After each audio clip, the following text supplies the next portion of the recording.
This month marks 5 years since archaeologists began finding graves from Zion Cemetery at Robles Park Apartments along North Florida Avenue in Tampa.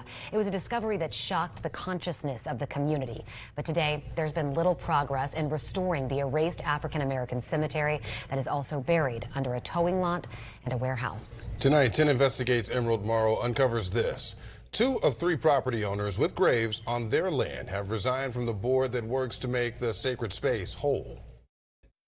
Yes, through public records, I got the resignation letters, and one of those property owners has a name you might recognize. But the bigger concern here is how much will their absence impact the future of what was once Zion Cemetery. The whole neighborhood over here is getting more and more quiet. But you still hear the hum of businesses, you know, literally still on the cemetery. Separate land, sharing a grave dilemma. We're standing on what are graves as well. Yes, we are.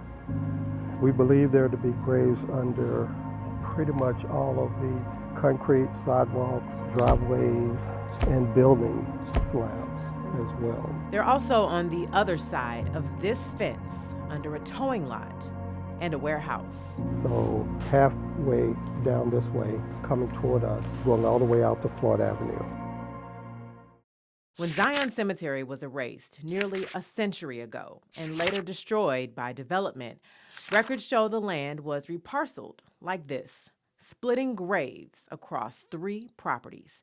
And today, there are 3 key owners: the Tampa Housing Authority, Sun State Record Service owned by Dennis Creech, and a warehouse owned by Richard Gansmart, who runs the famous Columbia Restaurant in Ybor City. For close to 2 years, Creech and Gansmart sat on the Zion Cemetery Preservation and Maintenance Society Board. It's a nonprofit the City of Tampa, the Tampa Housing Authority, and community members formed to help restore the cemetery. But through public records, 10 Investigates found where in 2022, those 2 property owners suddenly resigned. In a letter to the board, Gansmart said due to running his restaurants, development projects, and some periodic health issues, he can't commit to the board. He then gave a $5,000 check for a historical marker. The private business's lack of participation is hindering the Preservation Society's efforts at restoring Zion Cemetery. There haven't been many conversations since. There have been conversations about the city getting involved with a possible land swap so the businesses can relocate. Where does the city stand? Will there be any type of land swap to kind of reconstitute the Zion Cemetery? We are hoping that that land swap is still going to go through. We're working diligently on that, but also there's a lot of parts. Mayor Castor said this in January, and we previously asked her about this more than a year ago. But still, Leroy Moore of the Tampa Housing Authority says it comes down to the landowners because only they can decide what to do with their land. All 3 owners are led today by individuals that were not part of that original sin, let me say. More reason, in my opinion, for those 3 individuals to step forward and say, I am doing my part in fixing what my predecessors disturbed. And they haven't done that.